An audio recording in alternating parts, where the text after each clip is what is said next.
교회 소식 먼저 전해드리겠습니다. 이번 주 추석 명절 기간인데 즐거운 명절이 되어지기를 바라고요. 안전하게 모든 발걸음들이 되어지기를 바랍니다.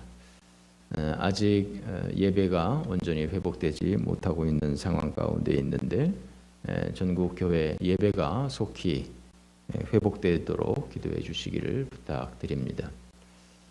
아마도 추석이 지나면 좀 풀리지 않겠나 생각을 합니다만 어떻게 될지 모르겠고 하여튼 가급적 빨리 모든 성도들이 함께 예배에 참석할 수 있는 그런 날이 올 수 있도록 기도해야 되겠습니다. 지난주에 우리 영상 제작을 위해서 우리 카메라와 또 컴퓨터와 이런 것들 새로 구입했다고 그랬었는데 우리 컴퓨터는 우리 장영집 집사님, 임정열 권사님 가정에서 헌물을 해 주셨습니다. 감사드립니다. 자, 우리 옆에 분들과 함께 인사 나눕시다. 잘 오셨습니다. 네, 우리 집에서 예배드리시는 우리 모든 성도님들도 잘 오셨고요. 은혜의 시간 되어지시기를 바랍니다. 기독교의 핵심 진리 중에 하나는 삼위일체입니다. 삼위일체라고 하는 말은 성경에는 없습니다. 그러나 성경을 전체적으로 연구하면 하나님이 삼위일체로 존재하신다 라고 하는 것이죠. 성부, 성자, 성령 삼위에 하나님이 계시다. 이 셋이 세 분이 셋이 아니라 한 분이다 라고 하는 것이죠. 성부, 성자, 성령 세 하나님은 동등한 지위를 가지고 계시고 그 하는 역할이 좀 다르다. 성부로부터 성자가 나오고 성자로부터 성령이 나온다. 그러나 세 분이 아니라 한 분이다 라고 하는 이런 다소 이해하기 어려운 난해한 설명입니다. 사실 하나님을 다 이해한다라고 하는 것은 있을 수가 없는 일입니다. 잘못된 것입니다. 우리가 하나님을 다 이해할 수 있다고 한다면 우리가 하나님과 동등되거나 혹은 하나님보다 위에 있거나 해야 할 것입니다. 그러나 하나님이 우리보다 높으신 분이기 때문에 우리와 차원이 다르신 분이시기 때문에 우리가 그 하나님을 온전히 이해한다고 하는 것은 오히려 잘못된 생각일 것입니다. 그러므로 이게 잘 이해가 안 된다라고 하는 것이 오히려 맞는 이야기일 것입니다. 창세기 1장 26절에 하나님께서 천지 만물을 창조하시고 또 사람을 창조하시면서 이렇게 말씀하시죠. 하나님이 이르시되 우리의 형상을 따라 우리의 모양대로 우리가 사람을 만들고 그들로 바다의 물고기와 하늘의 새와 가축과 온 땅과 땅에 기는 모든 것들을 다스리게 하자 하시고, 지금 우리가라고 이야기를 하고 있습니다. 그리고 함께 의논하고 있는 모습을 보게 됩니다. 우리가 우리의 형상을 따라 우리의 모양대로 우리가 사람을 만들고 이렇게 하자라고 의논하고 있는 것이죠. 천지 만물을 창조하실 때 이 삼위 하나님이 함께 의논하고 결정하는 모습입니다. 원래 동등한 성부, 성자, 성령 세 하나님, 그러나 세 분이 아닌 한 하나님으로 사역하시는 이 하나님의 존재입니다. 하나님을 의미하는 히브리어 단어가 여러 가지가 있는데 그 중에 하나가 엘로힘이라고 하는 단어를 가장 많이 사용합니다. 이 엘로힘이라고 하는 단어 자체가 복수입니다. 단어 자체가 복수입니다. 그래서 이것을 신학적으로 장엄복수라고 하는 용어를 사용하기도 합니다. 하나님이라고 하는 단어 자체가 바로 복수의 성격을 가지고 있다라고 하는 것이죠. 예수님을 하나님의 아들로 표현을 하죠. 그래서 성자 예수님이라고 하는 것입니다. 다만 예수님이 이 땅에 사람의 모양을 입고 아기 예수로 태어나셔서 사람으로 사셨습니다. 그래서 이 땅에서 하나님 앞에 기도할 때 하나님 아버지요, 하늘에 계신 아버지요 라고 이렇게 예수님이 기도하셨죠. 그렇기 때문에 하나님보다 열등한 존재로 생각할 수가 있지만 이것은 한국적인 개념입니다. 아버지와 아들로 표현을 하면 상위와 하위의 개념으로 생각하기 쉽지만 아버지와 아들은 유전자가 99.9% 똑같은 겁니다. 한마디로 말을 해서 똑같이 동질적인 존재라고 하는 것이죠. 상하의 개념이 아니라 열등한 존재가 아니라 동등한 존재인 것이죠. 예수님을 하나님보다 열등한 존재로 하위의 개념으로 보는 것은 100% 이단입니다. 하나님 아버지가 계시면 하나님 어머니도 계신 것 아니냐? 라고 하는 것이 하나님의 교회, 소위 어머니 교회에서 주장하는 것입니다. 삼위일체 하나님에 대해서 몰라도 너무 모르는 것입니다. 예수님이 사람의 몸을 입고 오셨기 때문에 아들이라고 표현을 했을 뿐이지 그분은 하나님 자신입니다. 하나님과 동등한 분입니다. 아버지와 아들 개념, 그런 한국적 개념, 보통 사람들의 관계에 있는 그런 개념이 아닙니다. 예를 들어서 식물에서 줄기에서 가지가 나옵니다. 이파리가 나옵니다. 이것이 한 나무 아니겠습니까? 한 나무 아니겠습니까? 아버지로부터 아들이 나왔다라고 표현이 되지만 그것은 한 몸인 것입니다. 사람들은 누구나 신 개념이 있어요. 하나님에 대한 개념, 신존재 개념이 있어요. 하나님이 사람을 애초에 만들어 놓으셨기 때문에 모든 사람에게 하나님께서 모든 사람의 그 영혼에 하나님에 대한 막연한 그 의식을 심어 놓으신 것이죠. 그야말로 코드인 것이죠. 그래서 뭔가 모르지만 하나님이 계실 것 같고 하나님이 이런 분이실 것이다, 저런 분이실 것이다 라고 하는 막연한 생각들을 모든 사람들은 하게 되어 있습니다. 아프리카 사람이 되었던, 아시아 사람이 되었던, 인디안이 되었던, 어디에서 태어났건 간에 어느 민족이건 간에 모든 사람들은 하나님에 대한 막연한 생각을 가지고 있게 돼 있어요. 왜냐하면 하나님께서 만들어 놓으셨기 때문입니다. 그러나 이런 신개념을 가지고 있다고 해서 모든 종교들이 종교만 다르고 신의 이름만 다르고 종교 예식만 다르지 다 똑같은 신이 아니냐, 다 똑같은 하나님 아니냐, 부르는 이름만 다른 거 아니냐, 이렇게 생각하시는 분들이 있어요. 그럴 수는 없습니다.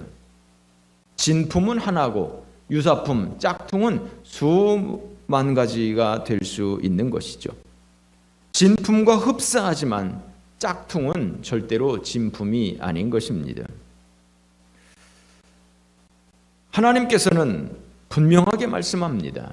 나 외에는 다른 신을 내게 두지 말아라. 우상을 만들거나 섬기지 마라. 다른 신의 이름은 부르지도 말고 내 입에 들리게도 하지 마라. 하나님은 분명하게 선을 그으셨어요. 하나님이 이렇게 말씀을 하시는 것은 많은 유사품, 많은 모조품들, 많은 짝퉁 신들이 있기 때문인 것입니다. 세계 종교 통합을 시도하는 사람들이 있어요. 세계 종교를 하나로 만들자는 거예요. 종교라고 하는 공통 분모, 신 개념, 하나님에 대한 개념이라고 하는 이 공통 분모가 있어서 가능한 것이겠죠. 그러나 기독교는 절대로 다른 종교와 통합할 수가 없습니다. 가짜들은, 짝퉁들은 다 하나의 짝퉁으로 모을 수 있지만 진품이 짝퉁과 합해서 그래 우리 다 같이 하나가 되자라고 할 필요는 없는 것입니다. 여러 가지 이유 중에 하나가 기독교가 다른 종교와 합할 수 없는 여러 가지 이유 중에 하나가 바로 예수님에 대한 이해이기 때문입니다. 신개념, 하나님에 대한 개념은 비스무리할 수 있어도 분명하게 다른 것이 있는데 그것은 바로 예수님에 대한 이해인 것입니다. 성경은 예수 그리스도가 세상의 유일한 구원자임을 말하고 있는 거예요. 예수 그리스도를 통하지 않고는 절대로 구원을 받을 수 없는 것을 성경은 분명하게 말하고 있는 거예요. 그렇기 때문에 다른 어떤 종교와도 기독교는 통합될 수가 없습니다. 통합이 된다고 하는 것은 내 색깔을 버려야 한다는 것인데, 내 사상을 버려야 된다는 것인데, 예수 그리스도를 통한 구원의 그 개념을 버려야 된다는 것인데 그것이 가능하겠습니까? 그러려면 뭐 하려고 예수 믿겠습니까? 뭐 하려고 종교 생활을 하겠습니까? 다른 것들은 그저 종교 생활일 뿐이지 신앙 생활은 아닌 것입니다. 우리는 예수 믿는 신앙 생활을 하는 것이지 단순한 종교 생활을 하는 것이 아닌 것입니다. 그러나 기독교 안에서도 이것을 부정하는 사람들이 있어요. 다른 종교에도 구원이 있다. 어떻게 예수만 믿어서 구원을 받겠느냐? 다른 종교에 구원이 없다고 하는 것은 그것은 너무나 편협한 일이고 너무나 독선적인 것 아니냐? 이렇게 기독교 안에서 이렇게 말하는 사람들이 있어요. 소위 말해서 이것을 종교다원주의, 종교는 하나가 아니라 여럿이다. 이것이 종교다원주의라고 하는 거예요. 다른 종교에도 구원이 있을 수 있다라고 생각을 하는 거예요. 그러니까 세계 모든 종교의 통합의 가능성을 생각할 수 있는 것이죠. 그러나 여러분은 어떻게 생각하십니까? 여러분들은 예수 외에 구원이 있다고 생각하십니까? 구원의 방주에, 노아의 방주에 타지 않은 사람들은 다 심판의 날 죽을 수밖에 없었던 것처럼 예수 외에는 구원이 없다. 이것이 바로 우리의 신앙의 핵심 아니겠습니까? 내가 부족하지만 예수 그리스도의 공로로 내가 하나님 나라 갈 수 있다. 이것이 우리의 신앙의 핵심 아니겠습니까? 이것을 내려놓는다면 우리가 신앙생활할 이유가 없는 것이죠. WCC, 세계 종교 협의회, 세계 교회 협의회 WCC는 바로 이런 종교다원주의적인 사상을 가지고 있는 것입니다. 이 사람들은 불교나 천주교나 이를 비롯한 여러 종교 사람들과 서로 교류를 합니다. 심지어 이 사람들은 동성연애도 찬성을 합니다. 차별금지법을 기독교에서 반대를 하는데 이 사람들은 국무총리를 만난 자리든가요, 이낙연 대표를 만난 자리든가요, 거기 가가지고 차별금지법 빨리 만들어 달라고 했던 사람들, 이 사람들이 WCC에 있는 사람들이에요. 세계 종교 통합을 하겠다고 하는 그런 사상을 가지고 있는 사람들이 그렇게 얘기를 하는 거예요. 그야말로 이 사람들은 빅텐트, 이 사람 저 사람 5만 사람 다 서로 이해하고 서로 존중하고 서로 싸우지 말고 서로 잘 지내자. 이것이 이 사람들의 핵심이에요.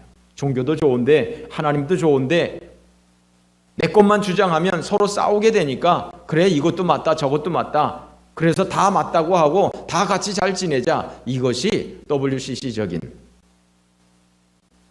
또 종교 다원주의적인 그런 생각인 것입니다. 네, 잘 지내는 것은 당연히 좋죠. 잘 지내는 것은 좋지만 우리 색깔을 버리면 안 되는 것이죠. 우리 색깔을 버릴 수는 없는 것이죠.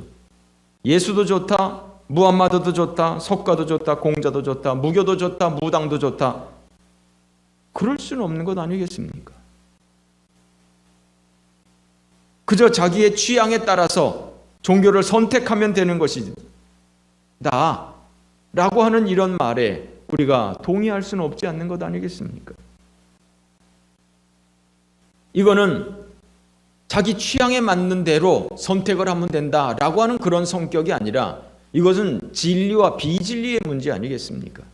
진리가 어떻게 비진리와 합할 수가 있겠습니까? 비진리는 어차피 비진리이기 때문에 어차피 상관없습니다. 그러나 진리는 비진리와 관계할 수 없는 것 아니겠습니까?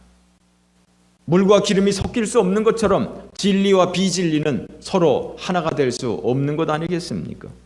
진리가 비진리와 하나가 되는 순간 진리는 없어지는 것이죠. 모슬렘, 이슬람, 회교 같은 말입니다. 이 사람들은 알라를 하나님으로, 무함마드를 구원자로 생각합니다. 예수님을 여러 선지자들 중에 한 사람으로 생각을 합니다.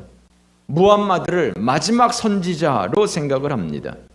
이 사람들은 예수님의 말씀이 아니라 무함마드의 말을 경전으로 삼고 그 말을 믿고 따릅니다. 한마디로 말을 해서 예수님의 자리에 무함마드를 올려놓은 것이 회교, 모슬렘, 이슬람인 것입니다. 무함마드를 통해서 구원을 받는다고 생각을 하는 사람들입니다. 그러니 아무리 아브라함을 같은 조상으로 삼고 있다고 한들 어떻게 이슬람과 기독교가 하나가 될 수 있겠습니까? 보통 사람들은 그 이슬람 사람들도 이스마엘의 후손 아닙니까? 어차피 아브라함의 후손 아닙니까? 그럼 이스마엘이나 이삭이나 서자나 친자나 거기서 거기 아닙니까? 이렇게 생각하겠지만, 그러나 그 육신의 혈통적인 관계가 중요한 것이 아니라 그 사상이 중요한 것 아니겠습니까?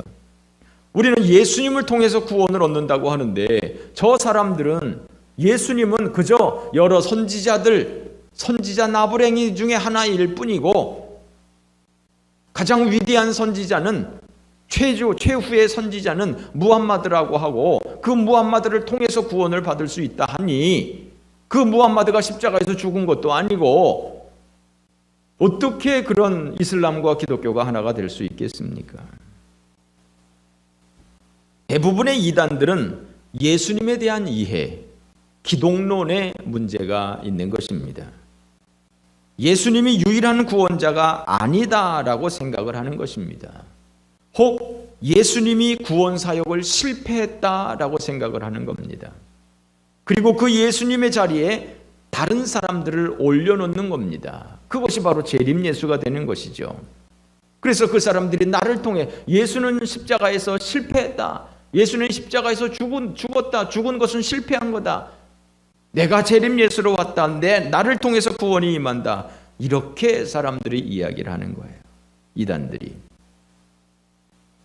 그래서 예수님에 대한 이해, 예수님에 대한 믿음은 매우 중요합니다.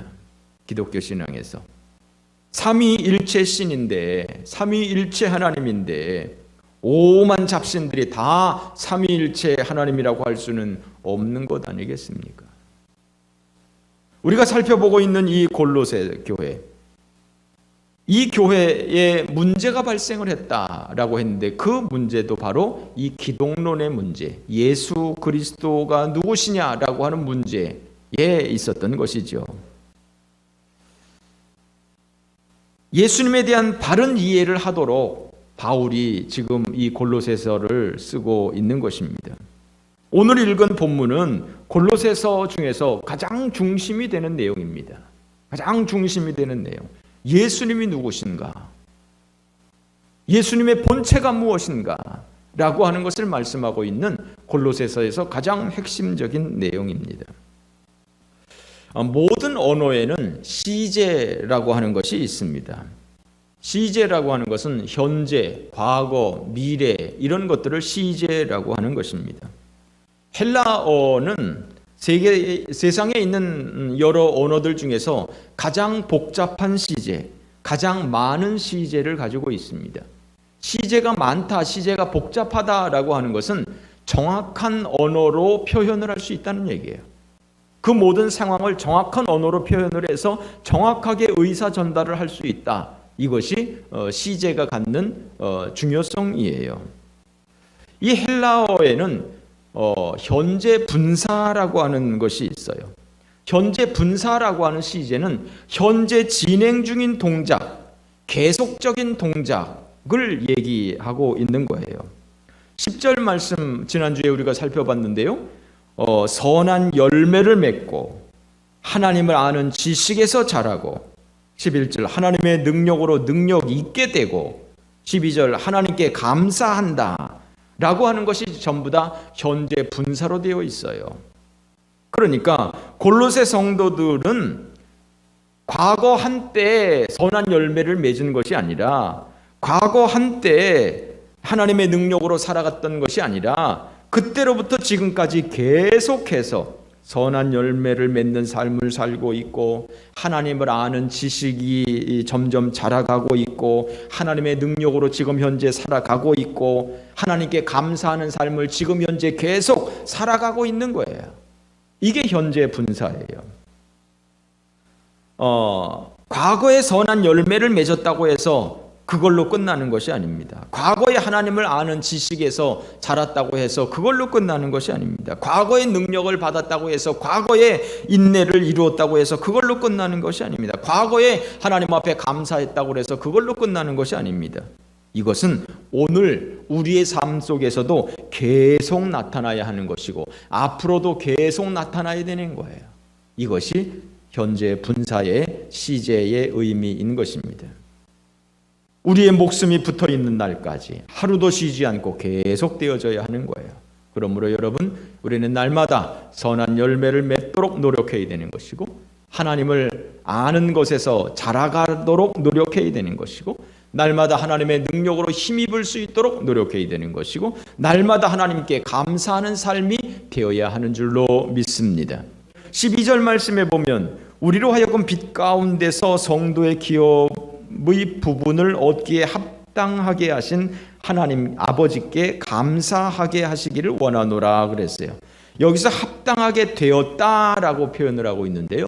이 합당하게 되었다라고 하는 것은 시제로 이야기를 해서 부정과거에 속합니다. 부정과거. 우리나라 어법에는 없습니다.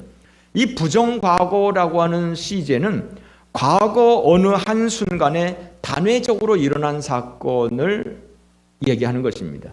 과거 어떤 한순간에 단회적으로 일어나서 그걸로 종결된, 그걸로 완전히 끝나버린 그거를 얘기하고 있는 거예요. 무슨 얘기냐면 12절 다시 한번 보면 성도의 기업의 부분을 얻기에 합당하게 하신 하나님께 감사하게 하기를 원한다 라고 그랬잖아요. 그러니까 우리가 하나님 나라의 성도가 되고 기업의 참여자가 된 것은 이미 과거에 일어난 사건이라고 하는 거예요. 앞으로 미래에 될 사건이 아니고 과거에 일어난 사건으로 필요 충분 조건이 채워졌다는 거예요. 이미 우리는 구원 받았다라고 하는 거예요. 이미 우리는 하나님의 백성이 되었다라고 하는 거예요. 바로 그 과거의 완성이 되었다라고 하는 거예요. 우리는 예수 그리스도를 믿을 때 이미 천국의 기업의 참여자가 되었다라고 하는 거예요. 이미 서울대학교에 합격해 놓았다라고 하는 것입니다. 합격자 명단에 이미 포함되었다라고 하는 것입니다. 이제 때가 되어서, 입학때가 되어서 서울대학교 들어가기만 하면 된다, 이런 얘기예요. 이게 부정과거의 그 시제의 의미입니다. 이미 합당하게 되었다는 거예요. 예수 그리스도를 믿을 때 우리는 이미 구원에 필요한 모든 필요 충분 조건을 채웠다. 이제 우리는 때가 되면 그냥 학교 가면 되는 것이고, 때가 되면 이미 입사해버리면 되는 것이고, 때가 되면 이미 하나님 나라에 들어가면 되는 것이다. 그때 봐서 서류 전형 다시 하고 그럴 필요가 없는 것이다. 이미 과거에 끝난 일이다 라고 하는 것입니다. 그것이 부정과거입니다. 오늘 본문에 보면 13절, 그가 우리를 흑암의 권세에서 건져내셨다. 그의 아들의 나라로 옮기셨다. 14절, 그 아들 안에서 우리가 구속 곧 죄사함을 받았다. 이 모든 것들이 전부 다 부정과거 시제입니다. 부정과거. 과거에 예수 그리스도를 믿을 때, 예수 그리스도를 영접할 때 이미 게임 끝났다, 이런 얘기입니다. 흑암의 권세에서, 사망의 권세에서 생명으로 옮겨졌다. 하나님의 아들의 나라로 옮겨졌다.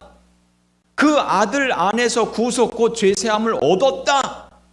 이미 모든 죄가 도말되었다라고 하는 것입니다.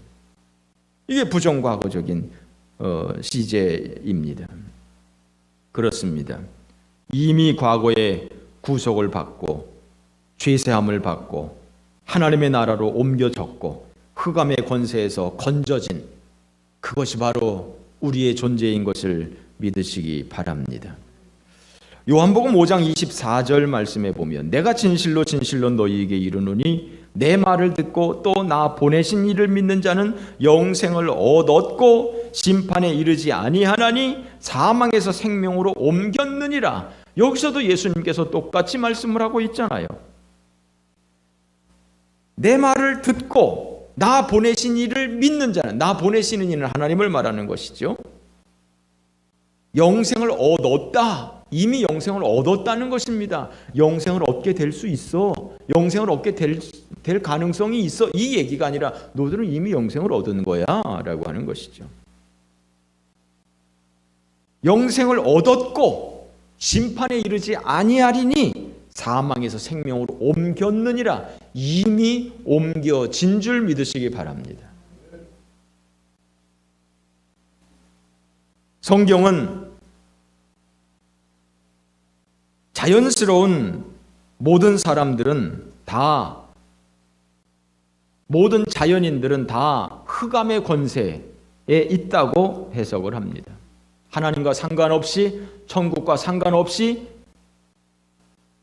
이 땅에서 살다가 하나님의 나라가 아닌 지옥으로 떨어질 사람들이 바로 자연인인 것이죠. 그런데 우리가 예수를 믿게 되었다라고 하는 것은 그 흑암의 권세에서 벗어나서 이제는 하나님의 아들에게로 속한, 사망에서 생명으로 옮긴 그런 사람이 되었다라고 하는 것입니다. 예수님이 이 땅에서 오신 것은 바로 흑암의 권세에서 죄의 종으로 살아가고 있는 우리를 그 모든 죄에서 또 그 모든 허물에서 우리를 구속하시고 우리가 거룩하신 하나님 앞에 나아갈 수 있도록 그 모든 길을 열어 놓으셨다라고 하는 것입니다. 애굽에서 이스라엘 백성들을 구출하신 것처럼 하나님께서 우리를 예수 그리스도를 통해서 사망에서 생명으로 옮기셨다라고 하는 것입니다. 할렐루야.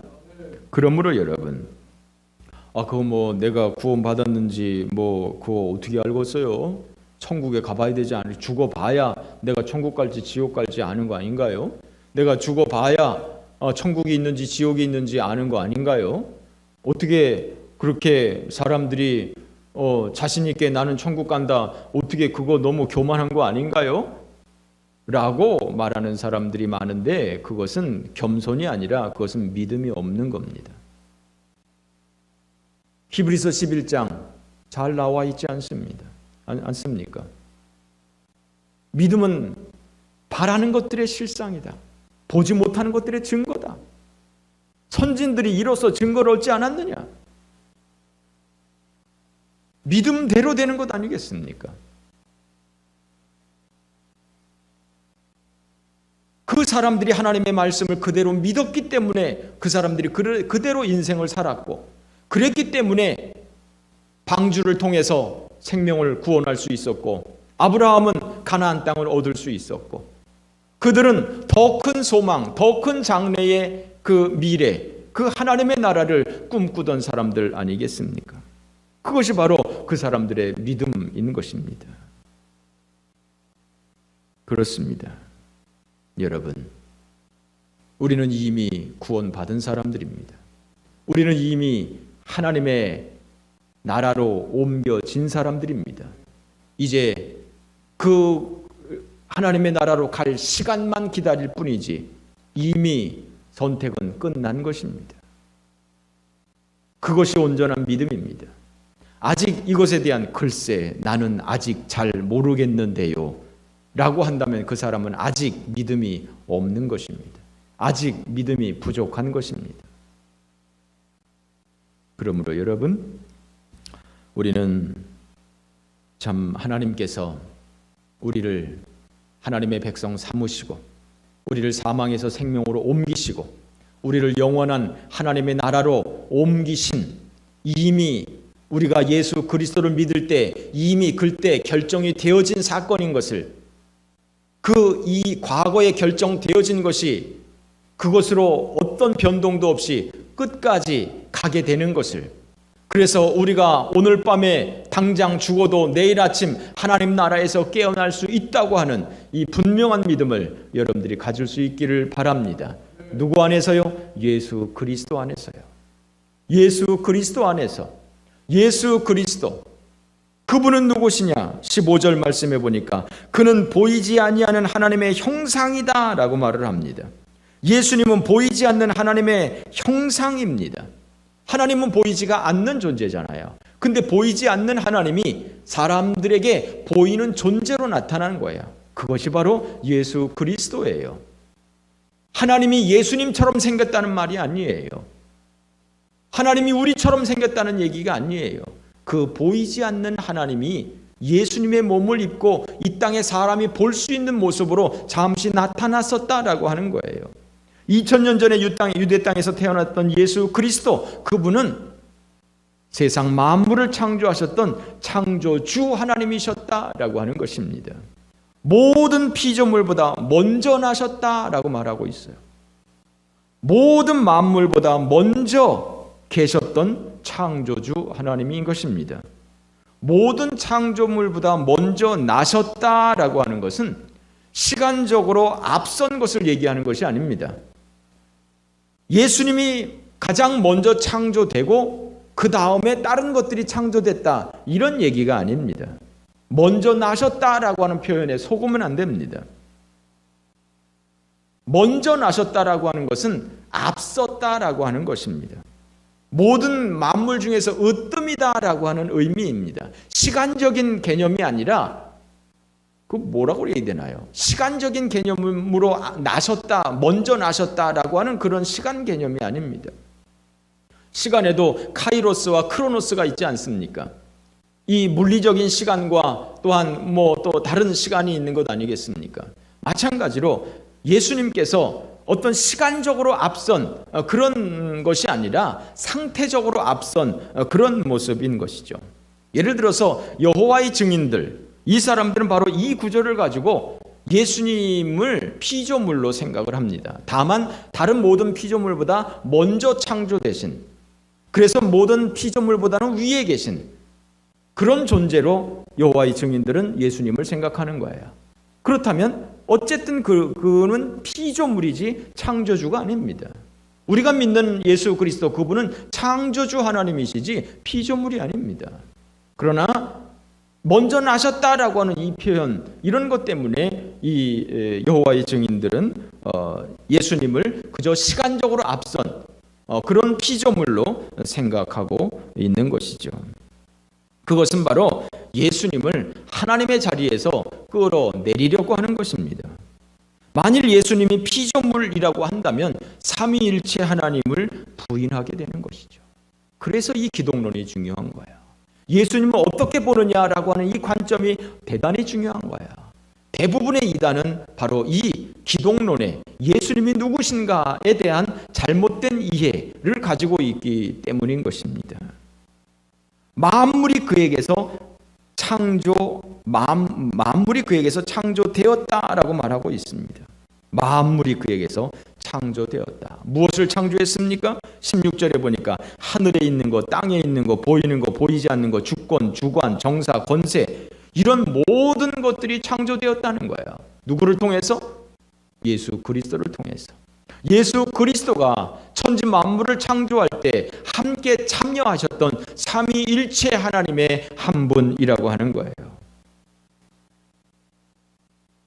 하나님께서 세상 모든 만물을 창조하신 창조주 하나님으로서 그 모든 세상 만물을 창조하셨는데, 허다못해 모든 주관과 정사와 권세와 이런 모든 것까지 창조하셨는데, 거기에 바로 예수 그리스도, 그분이 삼위일체의 하나님으로 거기에 참여하고 있었던 것이죠.